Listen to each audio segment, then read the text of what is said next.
Good morning, everyone. Thanks for coming back and watching another video. My name's Alec. I'm going to be working on some stuff today. We're in the garage, in the shop, and we're going to be tearing apart the transfer case on this truck. So I just want to say thanks to everyone that's left some positive feedback on some of the last videos. My fluid film video is doing really good, and thanks for all the recent subscriptions. I want to see this thing running soon, and I think you guys do too. So we're gonna get into it today. I'm gonna get the transfer case out of the corner, and we're gonna tear that thing apart. So for anyone that doesn't know, this is an 05 Silverado, or Sierra actually. It's got a forged piston, Gen 4 6-liter in it, 1,000 horse rated 4L80. We got a 78, 75 hanging out right here.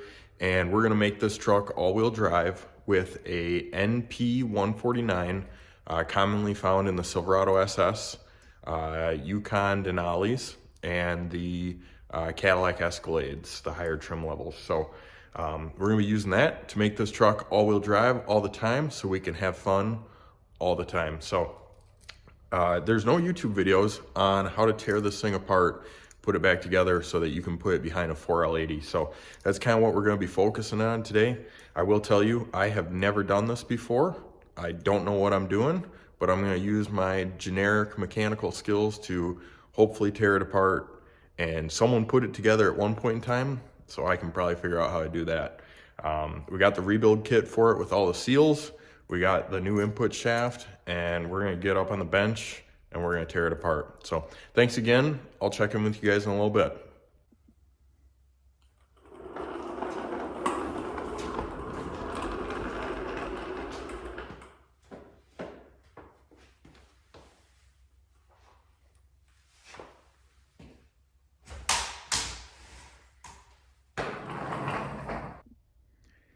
Alrighty, so here is our NP149. This one specifically is from a 2004 Silverado SS. The difference between this case and what I need to do today is the fact that that shaft right there is the wrong size. So this shaft, you can see, is much smaller compared to this one, the inner diameter. And that is because the one in my hand right here is for a 4L80. Bigger shaft, and this is for a 4L60, 65, or 70, the smaller shaft. So that's the difference between a 27 spline and a 32 spline output shaft. The things that I'm going to be using today, I have a rebuild kit from All Star Gear, and they provide you with the seals, a new gasket, and 3 bearings for inside, or maybe it's 4 bearings for inside the transfer case. And then I'm going to be using some of this Permatex Right Stuff gasket maker for sealing the 2 case halves together. If you are simply rebuilding this, you can get all your rebuild stuff from the All Star Gear. I believe that's what it is. Yep, All Star Gear. And then if you're interested in swapping this over and making it fit a 4L80, you need to hit up AMP Drivetrain products and get this adapter from them. So we will get tearing into this thing. Alrighty guys, doing a little voiceover for this section of the video. Started off by taking out the output shaft seal, and then taking out the speed sensor, and then the outer case bolts that hold the 2 case halves together. It's aluminum, so use heat as your friend, and those case bolts do have Loctite on them.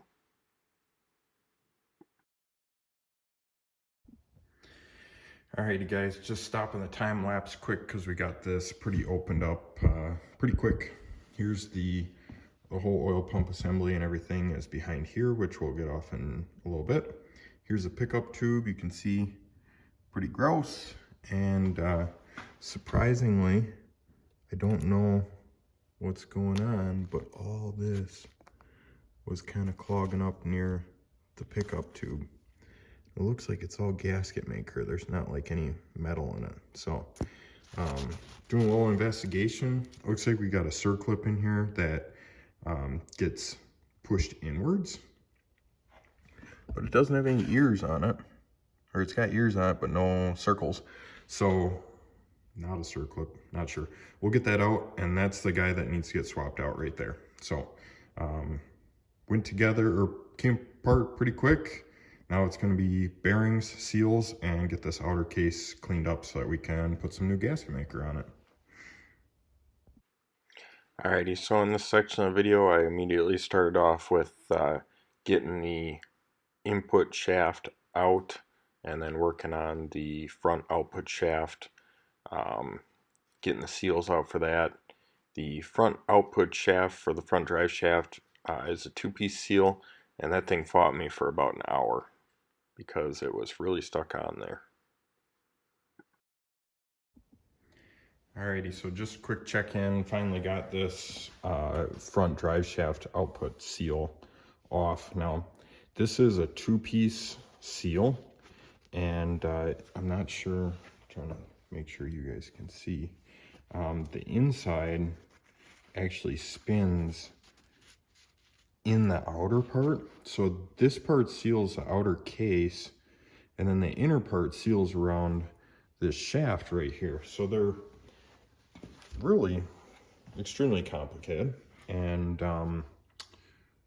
not exactly the best thing, my favorite thing. We finally got it out, and I remember seeing a couple of YouTube videos on how to replace just the shaft.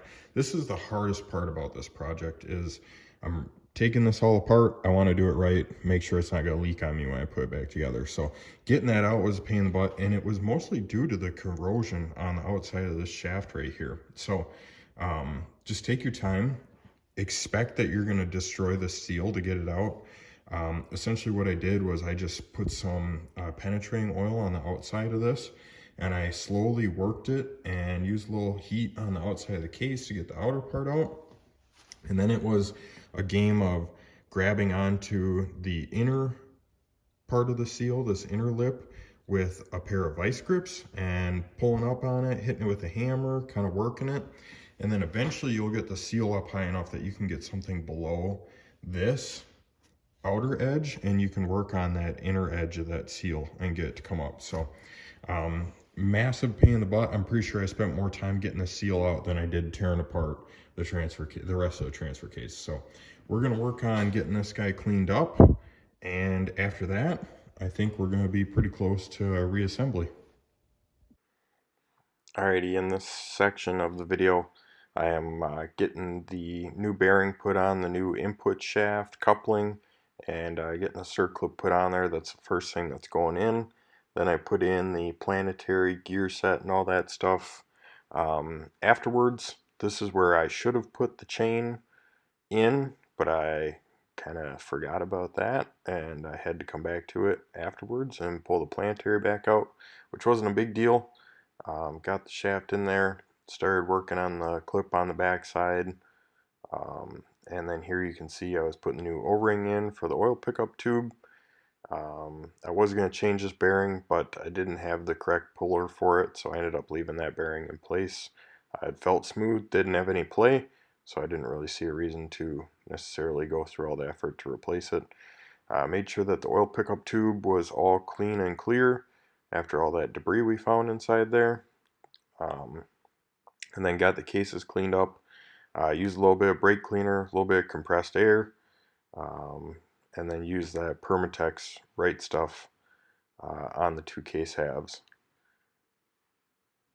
Reading the instructions a little bit, it says put a thin line on there and hand tighten the bolts, and then come back and torque it 90 minutes afterwards. Alrighty, after I got those bolts hand tight, putting the speed sensor and the rear drive shaft output seal in, a little bit of heat helps that guy slide in with a little convincing from the hammer, and then working on the transmission to transfer case seal, or the input coupling seal on the front side of the transfer case.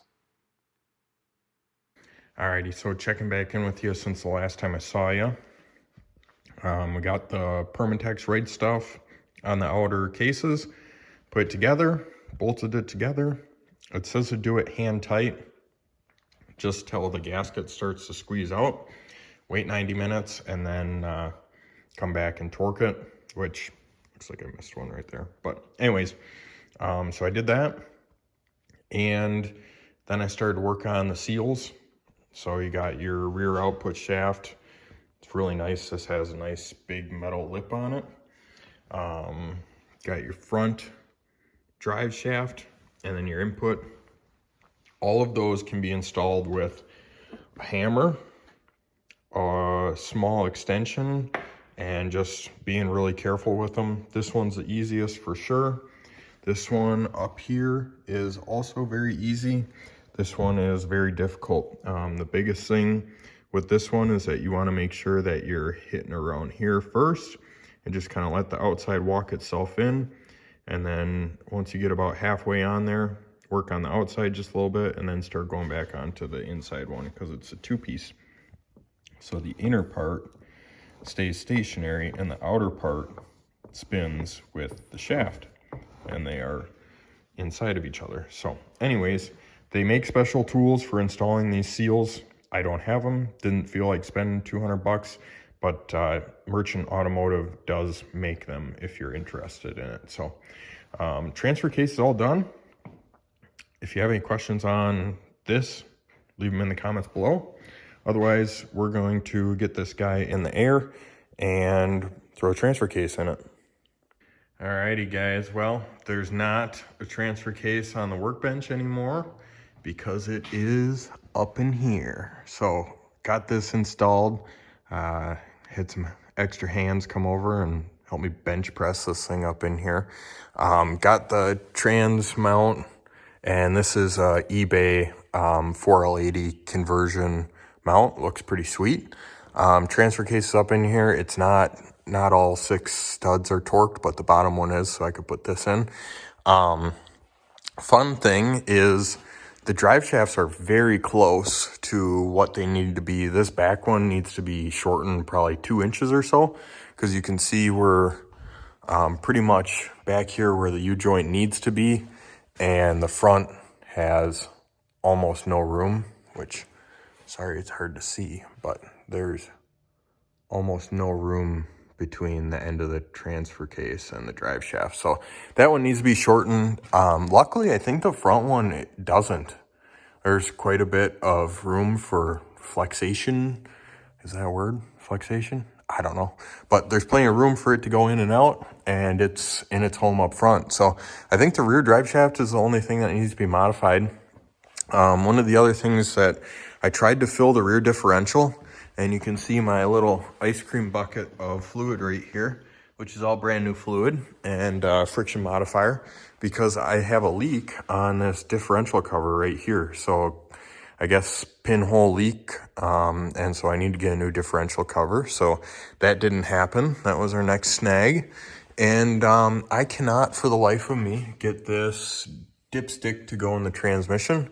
I'm not sure if I was supposed to install that before the transmission went in, but it just will not go in. So if anyone has any recommendations for a dipstick tube that is a little bit flexible and will work with this setup, I'm not pulling the trans to put a dipstick tube in, so I'm not sure what my next steps are. But yeah, that's pretty much what we got done today, this guy, and I'm glad to have it done. Alrighty guys, so that's going to pretty much conclude this video. Hopefully you learned something with the transfer case. If you got any suggestions for the transmission dipstick, I would greatly appreciate them in the comments section below. We're going to talk to the drive shaft guy, get the drive shaft shortened, and get those finished up. And then next time I see you, I got some stuff in the mail. Got some more Evil Energy parts, and we have a pretty nice sized transmission cooler. So I'm going to be working on getting the front core support on, and then getting that transmission cooler all made up and mounted. And I'm going to show you guys how to put a badass transmission cooler on any vehicle that you have, with some adapters, some AN lines, and a transmission cooler. So anyways, that'll be next time. I really appreciate you guys watching. Leave me a like, leave me a comment. Anything helps.